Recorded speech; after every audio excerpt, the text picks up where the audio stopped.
नमस्कार, आपका 108 United lead India में स्वागत है और मैं हूं संगीता। आज हम आपसे एक ऐसी हस्ती से मुलाकात करने जा रहे हैं जो एक समाज सेविका है और बीजेपी की वरिष्ठ नेता, महाराष्ट्र सचिव दिव्या ढोले जी। दिव्या जी, पूरे देश में एक जंग छिड़ी हुई है लाउडस्पीकर और अजान को लेकर। आपकी क्या राय है इस पर?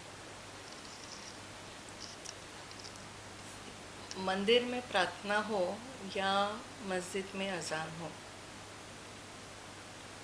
ये जो मंदिर और मस्जिद का जो स्ट्रक्चर होता है, इसी के अंदर अगर इसको सीमित रखा जाए तो ये सबके लिए अच्छा है। मेरा व्यक्तिगत ऐसा मानना है कि ये लाउड स्पीकर्स जो लगे हुए हैं वो पहले के ज़माने में ठीक थे।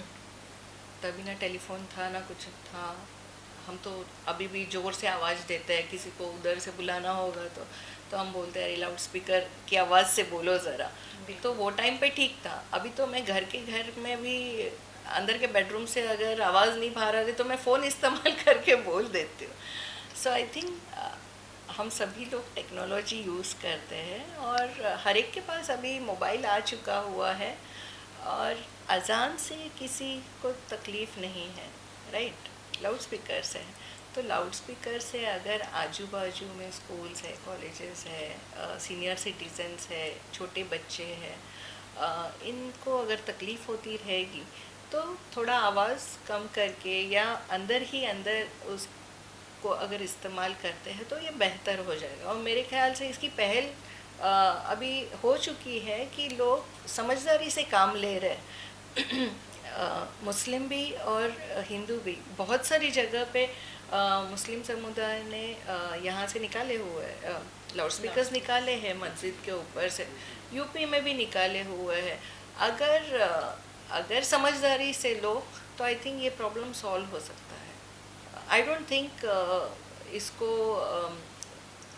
इसको अगर आप बहुत क्रिटिकल करते जाएंगे तो जो एंटीसिपेटेड है वो नहीं होना चाहिए। और हम सब शांति अमन चाहते हैं और आई थिंक इसमें एंड ऑफ द डे समझदारी से ही काम होगा। अभी तो सारे लोग ही समझदार हो चुके हैं कि there is no point in fighting. Divya ji, Navneet Rana जिन्हें हनुमान चालीसा पढ़ने नहीं दिया, तो आपका मतलब आप क्या कहना चाहेंगे इसके बारे में? भारतवर्ष में रह रहे हैं। मैंने ऐसे विजुअलाइज किया कि अगर नवनीत जी जो खासदार है, उनके मिस्टर आमदार है, अगर उन्होंने बोला भी कि हम हनुमान चालीसा पढ़ना चाहते हैं तो मातोश्री ने उनको बुला के अच्छी तरह स्वागत करके अंदर आसन देना चाहिए था हनुमान चालीसा पढ़ने के लिए। ऐसा अगर करते ना तो इमेज बहुत एलिवेट हो जाती। और मुझे इसका लॉजिक नहीं समझा। कोई बोल देता है कि हम आने वाले तो आने दो ना, वो मातोश्री है, वो माँ की जगह है, मातोश्री। अरे मातोश्री पे अगर कोई आ रहा है तो उसको ना क्यों बोले? वो भी देश की वासी ही है ना। वो थोड़ी पाकिस्तान से कोई आ रही थी या हमारे दुश्मन है उनके यहाँ से आ रहे थे। हनुमान चालीसा ही पढ़ने आए थे ना। मेरे जैसे अगर मेरे घर पे कोई बोल देता, मेरा दुश्मन भी, कि मैं हनुमान चालीसा पढ़ने आता तो मैं उसका स्वागत करती और उसको आसन देती। बैठो, मेरा ही घर पवित्र हो जाता। अभी एक फ़िल्म रिलीज़ हुई हाल ही में, कश्मीर फाइल्स, तो उसके बहुत सारे रिएक्शन हमें देखने को मिले। आपकी क्या राय है उसके बारे में? क्योंकि आपने हर क्षेत्र, हर लोगों के साथ में काम किया है, चाहे वो हिंदू हो या मुस्लिम हो, तो आपकी क्या राय है? कश्मीर फाइल्स ये मूवी आई, ये अच्छा ही हुआ। हमको वास्तविकता पता नहीं थी। आपने भी सुना होगा, मैंने भी सुना हो था कि कश्मीरी पंडित जम्मू कश्मीर छोड़ के भाग निकले थे। अब वो क्यों भाग निकले थे, उसके रीज़न्स हमको पूरी तरह तो किसी को मालूम ही नहीं थे ना। हम इतने सारा रिपोजिटरी निकाल के कभी पढ़ने वाले थे। तो किसी ने अगर वास्तविकता लाई तो वो ठीक था। Everyone has a right to do that. Now coming to the other question, whether it was appreciated or it not, it depends on how you perceive that movie to be, right? वो for है या नहीं है. अब वो कश्मीर की जो situation है वो कम्प्लीटली डिफरेंट है ना. वो मुंबई से आप कंपेयर ही नहीं कर सकते.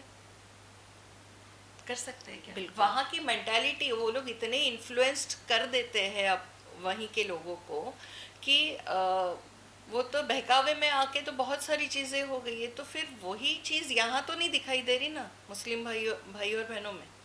वहाँ की मेंटालिटी अलग होगी. तो यहाँ से तो जो वो हुआ वो पूरे देश ने देखा. मुझे तो लगता है कि वो जब हुआ था वो तो अपने बाकी के पूरे भारत के लोगों को भी मालूम नहीं होगा, इंक्लूडिंग मुस्लिम भाइयों को, कि ऐसा भी कुछ हुआ था. वहाँ के उनके कुछ लोगों ने किया होगा.